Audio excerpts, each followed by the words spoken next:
वाशिम जिल्ह्यात मुसळधार पावसामुळे उतावळी नदीला पूर, परिसरातील शेकडो हेक्टर शेती पाण्याखाली, शेतकऱ्यांचं मोठं नुकसान, जनजीवन विस्कळीत। वाशिमच्या फरशी नाल्याला मोठा पूर, बेलखेड ते वाशिम राज्य मार्ग बंद, वाशिम आणि शिरपूरकडे जाणारी वाहतूक ठप्प। वाशिमच्या नेत्सा ते डोणगाव गावाचा संपर्क पूर्णपणे तुटला, नाल्यांना पूर आल्यानं ग्रामस्थांचा संपर्क तुटला। वाशिमच्या पिंपरी सरहद गावाला पुराचा वेढा, सर्व बाजूंनी पुराचं पाणी आल्यानं गावकऱ्यांना बाहेर पडणं कठीण। वाशिमच्या मालेगाव तालुक्यात राजकिन्ही ते वाशिम मार्गाचं नूतनीकरण, रस्त्याच्या खोदकामाचा शेतकऱ्यांना फटका, शेतात पावसाचं पाणी शिरलं। बुलढाण्यातील डोणगाव ते आरेगाव रस्त्यावरील नाल्याला पूर, अनेक गावांचा संपर्क तुटला, मुसळधार पावसामुळे जनजीवन विस्कळीत। बुलढाण्यातील कांचनगंगा नदीला मागच्या 15 वर्षात पहिल्यांदाच पूर, डोणगाव जवळून मादनीकडे जाणारा रस्ता बंद, गावांचा संपर्क तुटला। बुलढाण्यातील डोणगाव जवळ कांचनगंगा नदीला पूर, पुराच्या पाण्यात अडकलेल्या 5 जणांना बचाव पथकानं वाचवलं, सकाळी शेतात गेलेले नागरिक अडकले होते। मुंबई नागपूर महामार्गावर बुलढाण्यात गाड्या अडकल्या, मुंबई नागपूर डोणगाव रस्त्यावर पाणी साचलं। कोल्हापुरात शिंगणापूर ते हनुमंतवाडी रस्त्यावरील पंचगंगा नदीच्या पाण्यात वाहनं अडकली, गाडीसह चालकाला बाहेर काढण्यात अग्निशमन दलाच्या जवानांना यश। वर्ध्याच्या डिगडोहमध्ये पुराच्या पाण्यात अडकलेल्या 3घांना बाहेर काढण्यात यश, आपत्ती व्यवस्थापन आणि अग्निशमन दलाकडून बचाव कार्य। अकोला जिल्ह्यातील पातूर तालुक्यातील झरंडी गावाला पाण्याचा वेढा, नदी नाल्यांना पूर, अनेक ग्रामस्थांचा संपर्क तुटला। अकोल्यातील बार्शीटाकळी तालुक्यातील पिंजरडा नदीला पूर, बार्शीटाकळी ते पिंजर रस्ता पाण्याखाली, वाहतूक बंद। यवतमाळमधील घाटंजी पारवा आदिलाबाद मार्ग पुरामुळे बंद, हिरणगावमधील नाल्याला पहिल्याच पावसात पूर, वाघाडी नदीच्या पुलावर पाणी, रस्ता वाहतुकीसाठी बंद। यवतमाळ जिल्ह्यात मध्यरात्री पावसाची जोरदार बॅटिंग, घाटंजी शहरातील इंदिरा आवास भागात घरात रस्त्यावरील पाणी शिरलं, अनेक घरांचं नुकसान, मोटरच्या सहाय्यानं पाणी बाहेर काढलं। विदर्भातील 5ही जिल्ह्यांना 29 जूनपर्यंत जोरदार पावसाचा इशारा, अकोल्यात सलग दुसऱ्या दिवशी जोरदार पाऊस। नांदेडमध्ये 4790 हेक्टरवर फळबागांचं नुकसान, 7498 शेतकऱ्यांना नुकसानाचा फटका, नुकसान भरपाईपोटी जिल्हा प्रशासनाकडून शासनाकडे 10,76,00,000 मागणी। जळगावच्या चाळीसगाव परिसरात पावसाची हजेरी, रखडलेल्या पेरणी कामांना वेग येणार, शेतकऱ्यांवरील दुबार पेरणीचं संकट टळलं। नंदुरबार जिल्ह्यात पावसाच्या विश्रांतीनंतर पुन्हा पेरण्यांना सुरुवात, गेल्या 5 दिवसापासून पावसाची संततधार सुरू असल्यानं पेरण्या रखडल्या होत्या। वर्धा जिल्ह्यात जोरदार पावसाची हजेरी, तर काही भागात पावसाच्या तुरळक सरी, पाऊस झालेल्या भागांमध्ये पिकांना फायदा होणार, शेतकऱ्यांना दिलासा। परभणी जिल्ह्यात सर्वदूर पाऊस, 15 दिवसांनंतर पावसाची हजेरी, पिकांना नवसंजीवनी। बीड जिल्ह्यात मागच्या 16 दिवसांपासून पावसाची दडी, पेरणी केलेली पिकं सुकू लागली, शेतकऱ्यांवर दुबार पेरणीचं संकट येण्याची शक्यता।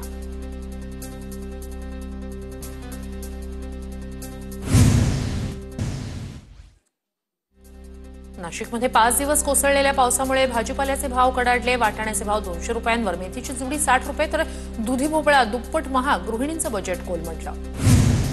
वाशिम जिल्ह्यात भाजीपाल्याची आवक घटली, मागणीही वाढल्यानं दरात वाढ, भाजीपाल्याच्या दरात साधारणतः 10 ते 15 रुपयांची वाढ। मीरा भाईंदरच्या उत्तानमध्ये समुद्र खवळला, मच्छीमारांच्या घरात शिरलं पाणी, जनजीवन विस्कळीत। नंदुरबारच्या सातपुडा भागात मुसळधार पावसामुळे शाळेच्या इमारतीला गळती, बारी सुरागसमधील जिल्हा परिषदेची शाळा जीर्ण। नाशिकमधील काझीगढी धोकादायक स्थितीत, 15,000 नागरिकांचा जीव धोक्यात, महापालिकेकडून 350 घरांना नोटिसा देत तातडीनं स्थलांतर करण्याचं आवाहन। चंद्रपूर शहरातील पठाणपुरा मार्गावर वीजवाहिन्यांसाठी खोदकाम, अपघातात वाढ, सततच्या खोदकामामुळे वृद्ध, महिला आणि शालेय विद्यार्थ्यांना मनस्ताप, काम तातडीनं थांबवण्याची मागणी। नाशिकच्या सोमेश्वर धबधबा परिसरात तरुणांची स्टंटबाजी, दुचाकीवर भर, पाण्यात तरुणांची मस्ती, परिसरात सुरक्षा रक्षक नेमण्याची मागणी। अहिल्यानगरच्या अकोले तालुक्यातील सह्याद्रीच्या पर्वतरांगांमध्ये रिव्हर्स फॉलचं नयनरम्य दृश्य, कोकणकड्यावरून पाणी खाली कोसळताना वेगानं वाहणाऱ्या वाऱ्यामुळे पुन्हा येतं वर। नांदेडमध्ये सुमारे 15 दिवसांच्या खंडानंतर जोरदार पावसाची हजेरी. किनवटच्या पैनगंगा नदीवरचा सहस्त्रकुंड धबधबा प्रवाहित. पैनगंगा नदी जवळपास दुथडी भरून वाहतीये. नाशिकमध्ये संततधार पावसामुळे सोमेश्वर धबधबा ओसंडून वाहतोय. सोमेश्वर धबधबा परिसरात पुन्हा एकदा पर्यटकांची गर्दी. तर गंगापूर धरणातून 1760 क्युसेक वेगानं पाण्याचा विसर्ग. कोल्हापूरच्या राधानगरी धरण क्षेत्रात जोरदार पाऊस. धरणाच्या पाणी पातळीत मोठी वाढ. राधानगरी धरण 65% अधिक भरलं. धरण क्षेत्रात पावसाचा जोर आजही कायम. नाशिक शहर आणि परिसरात संततधार पाऊस. गंगापूर धरणातून 1760 क्युसेक वेगानं पाण्याचा विसर्ग. धरणातून विसर्ग वाढ होण्याची शक्यता. तर दारणा धरणातून देखील विसर्ग सुरू. जायकवाडी धरणाच्या पाणीसाठ्यात जून महिन्यात 7% वाढ. जायकवाडी धरणात 38.15% पाणीसाठा. जायकवाडी धरणात 16,248 क्युसेक पाण्याची आवक सुरू. अमरावतीतील चिखलदरा हिरवाईनं नटला. सकाळी धुकं पसरल्यानं लाईट लावून वाहनं चालवण्याची वेळ. निसर्गाचा आनंद लुटण्यासाठी पर्यटकही दाखल. ब्रह्मगिरी पर्वतावरून दगड पडून 3 जखमी. पर्यटनस्थळी दगड पडण्याच्या घटनांमध्ये वाढ. पर्यटकांना सतर्कतेचं आवाहन. यवतमाळच्या झरी तालुक्यातील गणेशपूरमध्ये सूर्या केमिकल कंपनी टीनचं शेड पडलं. एक मजूर महिलेचा मृत्यू. 6 मजूर जखमी. गंगा सुखविराम कवर असं मृत महिलेचं नाव. लाखनी तालुक्यातील किटाडी मांगली परिसरात वाघाचं दर्शन. नागरिकांमध्ये भीतीचं वातावरण. वाघाचा बंदोबस्त करण्याची मागणी. नागपूरमध्ये देशी कट्टा आणि 2 जिवंत काडतुसं घेऊन वस्तीत फिरणाऱ्या 2 आरोपींना अटक. चिखलीच्या नवीन आरटीओ जवळ पोलिसांची कारवाई. सोनू त्रिवेदी, सहदेव शाहू असं आरोपींचं नाव.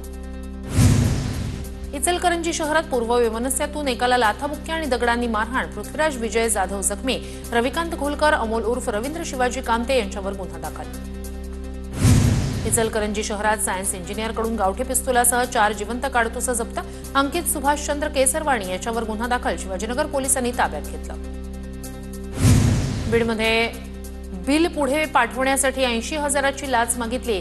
ग्रामीण पाणी पुरवठा विभागाचा उपकार्यकारी अभियंता मुकुंद चंद्रसेन आंधळे एसीबीच्या जाळ्यात. सांगलीत बस धडकेत दुचाकीवरील कॉलेज तरुणीचा मृत्यू. चाकाखाली आल्यानं 21 वर्षीय शर्वरी कुलकर्णीचा दुर्दैवी मृत्यू. सिव्हिल हॉस्पिटल रोडवरील घटना. अहिल्यानगरच्या नेवासा तालुक्यातील गोधे गावात अवैध वाळू उपसा करणाऱ्यांवर पोलिसांची कारवाई.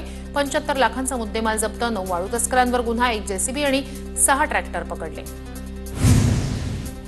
साताऱ्यातील दत्तघाटावर संत ज्ञानेश्वर महाराजांच्या पादुकांना निरासनान. TV9 मराठीच्या प्रेक्षकांसाठी खास डोळ्यांचं पारणं फेडणारी ड्रोन दृश्य.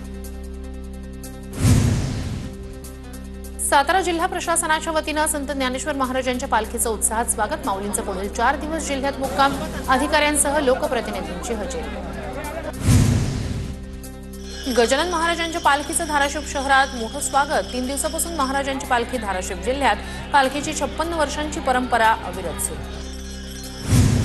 नाशिकमधील बागलाणच्या ग्रामस्थांनी 6,000 वारकऱ्यांना दिले रस आणि पुरणपोळीचं जेवण. पुण्याच्या सासवड इथल्या दिंडीतील वारकऱ्यांनी घेतला आस्वाद. साताऱ्याच्या मसबतमधील वाडेकर कुटुंबाकडून देहू पंढरी वारीची 17 वर्षांपासून सेवा. वाडेकर कुटुंबाकडून सेवा म्हणून वारकऱ्यांच्या मृदुंगांची दुरुस्ती.